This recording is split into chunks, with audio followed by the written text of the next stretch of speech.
This week we have the wonderful literary device technique used by St Mark to drive home the power of the stories or the narrative of Jesus of Nazareth. The literary technique is called a sandwich. As you know, a sandwich has a piece of bread on the top, a piece of bread on the bottom, and then in the middle it has the edible part. So you might put some ham and cheese between the two pieces of bread, or you might put some peanut butter, or in Australia you might use Vegemite, a famous product in Australia. The sandwich for Mark is the top piece of bread is the story of Jairus, whose daughter is gravely ill. That is then interrupted by the middle part of the sandwich, which is a woman who has a hemorrhage, and she comes amidst a large crowd and touches the garment of Jesus, doesn't touch his body but touches his garment. And then the bottom piece of bread is the resumption of the story of Jairus. His daughter is now dead and Jesus raises the girl from the dead. The common elements in the sandwich are obviously two women, one a bit younger, one a bit older, and the figure 12. The girl is 12 years of age, and the woman with the hemorrhage has had the hemorrhage for 12 years as well. Why the figure of 12 is important, I don't know. I'll have to do some more research. Perhaps you do know.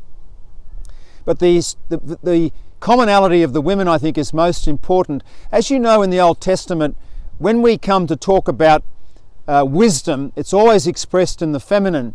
And it rises to a sort of a crescendo in Proverbs 31. Go and have a read of it, about the praise of the perfect wife. It's symbolic. A woman is symbolic of wisdom.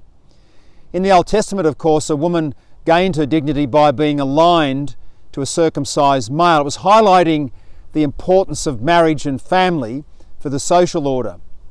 But of course it had its drawbacks, and so when we come to the New Testament with Christ, women no longer need to do that to find their place. They are baptized into the life, death and resurrection of Jesus, and that's how they gain their dignity. And so immediately the event of Christ was over with his ascension. The early community found these multiple communities of women who were celibate, living a communal life, and very, very aware of their dignity in the early church, the community of community of faith. And of course, this was all prepared for by Christ's own attitude towards women, which was profound, especially at the time of his death and resurrection, where the women seemed to be the most faithful witnesses to Christ. And so they, at the early church and right throughout history, women have had an incredible involvement in the church. Here we have it again today with a younger woman and an older woman who received the special affection of Christ.